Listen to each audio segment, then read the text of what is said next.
Raichur district में viral fever के cases हर दिन बढ़ रहे हैं। सबसे ज्यादा असर बच्चों पर हो रहा है। सिंधनूर तालुक में सुबह से ही माँ बाप लंबी लाइंस में अपने बच्चों का इलाज करवाने अस्पताल के बाहर खड़े नजर आए। ये मंजर सिर्फ एक इलाके का नहीं बल्कि पूरे रायचूर जिले के लिए एक वार्निंग है। अब सवाल उठता है कि ये बीमारियों का असली जिम्मेदार कौन है? क्या सिर्फ मौसम की तब्दीली है या मच्छरों का काटना? नहीं, इसके पीछे एक और बड़ी वजह है, वो है रायचूर के सिस्टम की नाकामयाबी। सबसे पहले ड्रेनेज सिस्टम। रायचूर शहर में आज भी ऐसा लगता है कि जैसे हम 50 साल पुराने जमाने में जी रहे हैं। ना कोई प्रॉपर नालियां, ना साफ सफाई, गंदा पानी सड़कों पर बहकर मच्छरों का अड्डा बन गया है, जिसकी वजह से वायरल फीवर, डेंगू, मलेरिया ये सब इसकी पैदावार है। दूसरा है पोल्यूशन और सैनिटाइजेशन। म्युनिसिपल कॉर्पोरेशन टैक्स तो पूरे इख्तियार के साथ वसूल करती है, लेकिन ना कचरे का ठीक तरीके से मैनेजमेंट होता है, ना गलियों की साफ सफाई होती है। हर कोने पर कचरे का ढेर नजर आता है, हर मोहल्ले में बदबू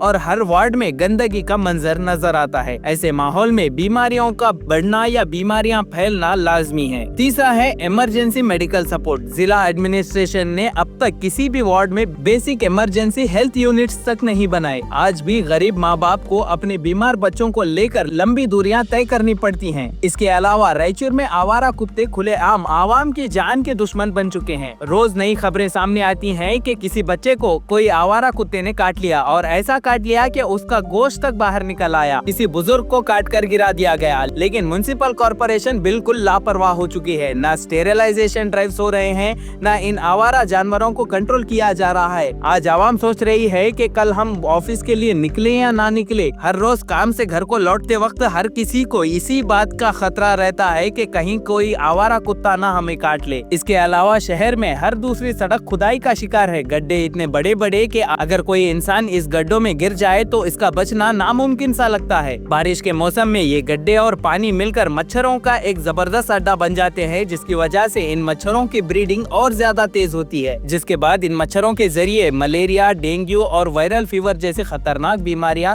बच्चों और बुजुर्गों को शिकार बना लेती हैं। दोस्तों, ये सिर्फ एक हेल्थ क्राइसिस नहीं है, ये रायचूर एडमिनिस्ट्रेशन की खुली नाकामी का सबूत है। ये वही लोग हैं जो हर साल टैक्स वसूल करने में सबसे अव्वल होते हैं, लेकिन आवाम की सेहत, सड़कों की हालत, सैनिटाइजेशन और आवारा कुत्तों को कंट्रोल पर बिल्कुल सुस्त और लापरवाह है। आज जरूरत है कि सिर्फ पेरेंट्स अपने बच्चों के लिए एहतियात ना बरतें, बल्कि आवाम भी मिलकर ये सवाल उठाए कि आखिर आवाम के टैक्स का पैसा कहाँ जा रहा है। अगर सिस्टम काम नहीं करेगा तो हमारे बच्चे कब तक कुर्बानियाँ देते रहेंगे। रायचूर के अफसरों को ये समझना होगा कि आवाम की सेहत, सड़क और उनकी हिफाजत उनका फर्ज है, मेहरबानी नहीं। ये लोग पब्लिक के सर्वेंट्स है, तो सर्विस पूरी तरीके से मिलनी ही चाहिए। इसके अलावा माँ बाप को चाहिए कि इस वायरल फीवर या डेंगू, मलेरिया जैसी जो बढ़ती जा रही बीमारियां हैं, इनसे बचने के लिए कुछ जरूरी प्रिकॉशंस यानी हिफाजत करें। जैसे कि रात को बच्चों के लिए मच्छरदानी का इस्तेमाल जरूर करें। बच्चों को फुल स्लीव कपड़े पहनाए जाएं ताकि मच्छर के काटने का चांस कम हो। इसके अलावा रोजाना बच्चों को फल और हरी सब्जियों से भरपूर खुराक दी जाए ताकि उनकी इम्यूनिटी मजबूत हो। और साथ ही साथ माँ बाप अपने बच्चों का रेगुलर हेल्थ चेकअप करवाएं, चाहे हल्की सी भी थकान हो, बुखार या कमजोरी का एहसास हो। ऐसे में माँ बाप को चाहिए कि वो खुद का और बच्चों का हेल्थ चेकअप जरूर कराएं।